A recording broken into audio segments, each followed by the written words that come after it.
PM care फंडासारखा fund हा माजी मुख्यमंत्री उद्धवजी ठाकरे यांना तयार करण्याकरता केंद्र सरकारने परवानगी दिली। कोविड करता तो तयार झाला। 600 कोटी रुपये त्या फंडात आले। एक नवा पैसा देखील ते खर्च करू शकले नाहीत। पटापटा मरत असताना एक नवा पैसा जे खर्च करू शकत नाही, त्यांनी कोणाला किती शहाणपण शिकवावं हे देखील ठरवलं पाहिजे।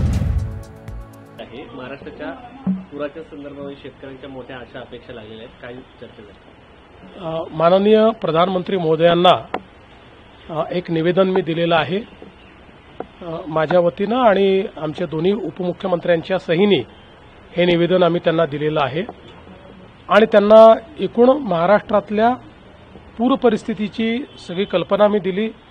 कशा पद्धतीचं नुकसान झालेलं आहे त्या संदर्भात सांगितलं आणि त्यांना ही विनंती केली की आम्हाला एनडीआरएफच्या माध्यमातून भरीव मदत करा आणि जेवढी जास्तीत जास्त मदत करता येईल तेवढी मदत आपण करावी। त्यांनी देखील त्याला सकारात्मकता दाखवलेली आहे आणि त्यांनी सांगितलंय की लवकरात लवकर तुमचा प्रस्ताव येऊ द्या। तो प्रस्ताव आला की आम्ही त्याच्यावर कारवाई करू आणि जेवढी जास्तीत जास्त मदत करता येईल ती मदत करण्याचं आश्वासन देखील माननीय प्रधानमंत्री महोदयांनी त्या ठिकाणी दिलेलं आहे। या व्यतिरिक्त माननीय प्रधानमंत्री महोदयांकडे महाराष्ट्र डिफेन्स कॉरिडॉरच्या संदर्भातही एक प्रेझेंटेशन मी केलेलं आहे, ज्याच्यामध्ये मी त्यांना हे लक्षात आणून दिलं की एक डिफेन्स मॅन्युफॅक्चरिंगची मोठी इकोसिस्टीम महाराष्ट्रात तयार होते, ज्याच्याने डिफेन्स मॅन्युफॅक्चरिंगला बूस्ट मिळेल, ज्याच्यामुळे अर्थव्यवस्थेला फायदा होईल आणि ज्यातनं मोठ्या प्रमाणात रोजगार निर्मिती होईल आणि 3 ठिकाणी हा कॉरिडॉर आपल्याला करता येईल हे आपण त्या ठिकाणी दाखवलेलं आहे। ज्यामध्ये पहिल्यांदा आपण हा जो कॉरिडॉर आहे त्यातला एक भाग पुणे, अहिल्यानगर आणि छत्रपती संभाजीनगर इथे आपण करू शकू। दुसरा भाग जो कॉरिडॉरचा आहे तो आपण नाशिक, धुळे वगैरे या भागात करू शकू आणि तिसरा जो आहे तो नागपूर, वर्धा, अमरावती या भागामध्ये आपण करू शकू। तर अशा प्रकारे तिन्ही ठिकाणी तो कसा होऊ शकेल याचा एक रोडमॅप आणि त्या संदर्भातलं एक संपूर्ण त्याचा अभ्यास केलेलं बुकलेट हे मी माननीय प्रधानमंत्री महोदयांना दिलेलं आहे। त्याच्यावरही त्यांनी सकारात्मक अशा प्रकारची भूमिका घेतलेली आहे।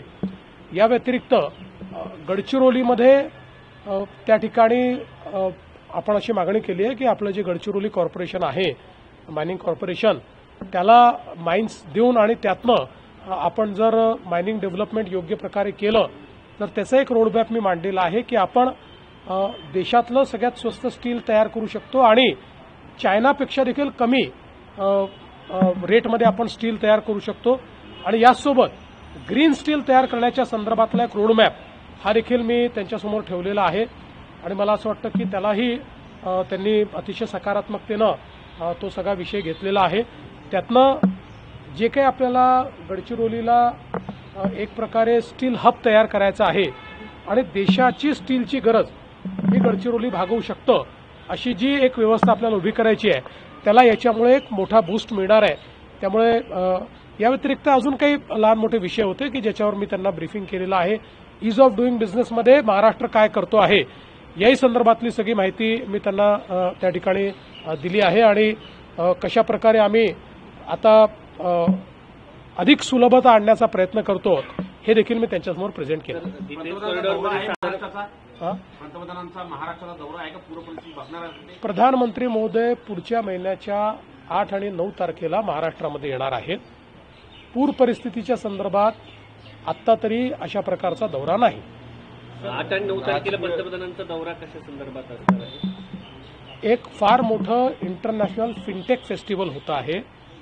या फिनटेक फेस्टिवलमध्ये जगभरातले जे फिनटेकमधले लोक आहेत ते येणार आहेत आणि त्यामध्ये आपल्या देशाचे माननीय प्रधानमंत्री आणि ब्रिटनचे प्रधानमंत्री असे दोघेही येत आहेत। महाराष्ट्र आता हळूहळू फिनटेकची राजधानी बनायला लागलेलं आहे। सर्वात जास्त फिनटेकमधलं इन्व्हेस्टमेंट हे महाराष्ट्रात येत आहे। त्यामुळे महाराष्ट्राकरता हे जे फिनटेक फेस्टिवल आहे हे अत्यंत महत्त्वाचं अशा प्रकारचं फेस्टिवल आहे आणि त्यामध्ये ते येत आहेत।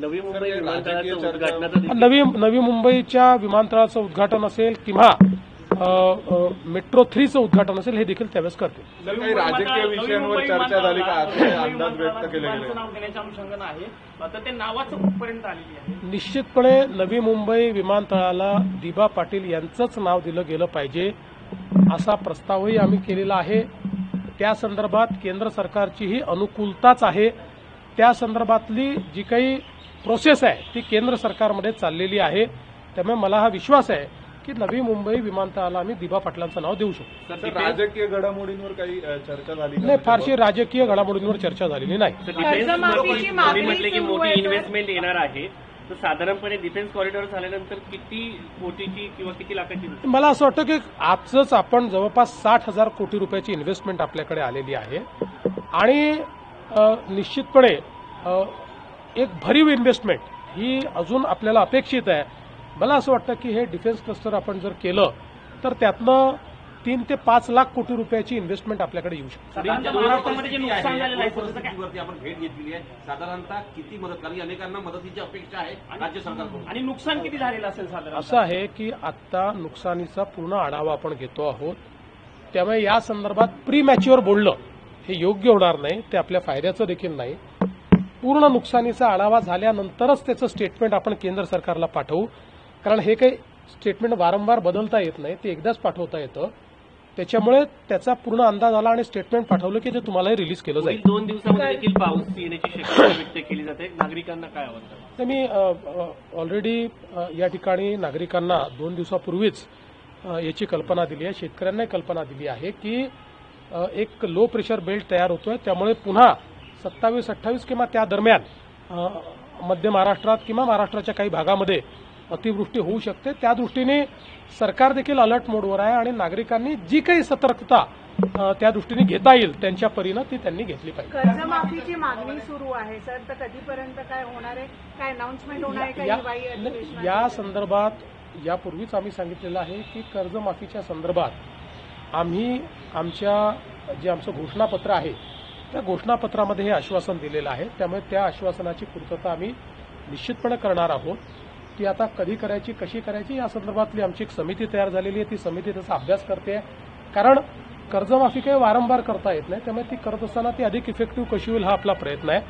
आत्ता आपल्याला कल्पना आहे की आता खरीपाकरता घेतलेलं कर्ज फेडण्याची वेळ पुढच्या वर्षी येणार आहे. आत्ता शेतकऱ्यांना महत्वाचं काय आहे तर तातडीची त्यांच्या खात्यातली मदत ही अधिक महत्वाची आहे. त्यामुळे ती खात्यातली मदत पहिले करणं ही आमची प्रायोरिटी आहे. माजी मुख्यमंत्री उद्धव ठाकरे म्हणतात की पीएम केअर फंडामधून मराठवाड्याला मदत द्यावी.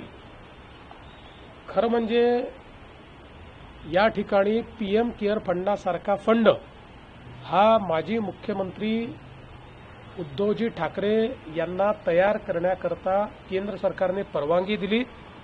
कोविड करता तो तयार झाला. 600 कोटी रुपये त्या फंडात आले. एक नवा पैसा देखील ते खर्च करू शकले नाहीत. आणि आज अवस्था अशी झाली आहे की तो फंड सीएजीच्या नॉर्म्सप्रमाणे कोविड करता तयार झालाय. त्यामुळे इतरत्र खर्च करता येत नाही.